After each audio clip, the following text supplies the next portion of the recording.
Bonjour à toutes et à tous et bienvenue sur Scott Universe. Aujourd'hui on se retrouve pour parler de Condiment King. C'est un méchant de l'univers DC Comics, avant tout apparu dans l'anime Batman et ensuite dans les comics. C'est très rare que ça se fasse dans ce sens-là. Bonne vidéo.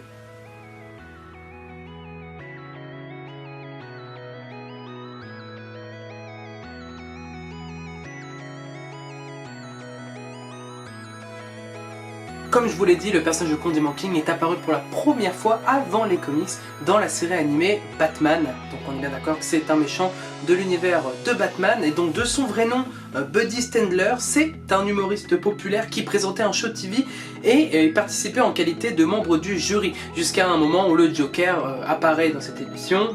Il humilie notre ami Condiment King et Condiment King décide par la suite de se venger, mais tout simplement en utilisant de la sauce mayonnaise et ketchup. Oui, ceci n'est pas une blague, il utilise des condiments, sauce harissa, moutarde, ce que vous souhaitez, tout ce qui peut servir de condiment pour votre assiette.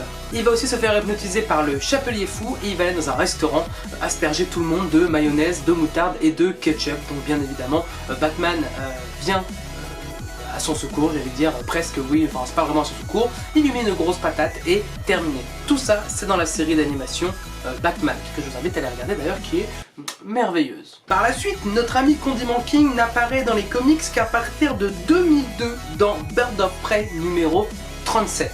Par contre, il va être totalement contraire à son personnage dans l'animé Batman, parce qu'il va pas s'appeler Buddy Stendler, mais Michel Mayo.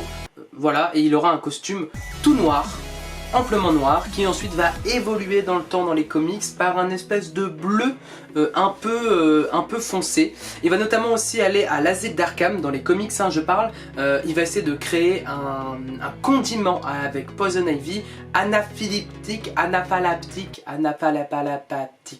Et notamment il va s'échapper et aussi libérer le Joker. Et il va être contaminé aussi au rire du Joker, donc la fameuse ombre verte que le Joker va envoyer dans les comics pour s'échapper de l'asile d'Arkham. Est-ce que tout est clair? Il me semblerait que oui. Par la suite, il y a très peu de choses sur lui dans les comics, parce que comme je vous ai dit, c'est un méchant oublié, on entend très peu parler. Il apparaît de temps en temps dans l'univers de Arrow, mais très peu de fois. Sinon, c'est surtout du Batman.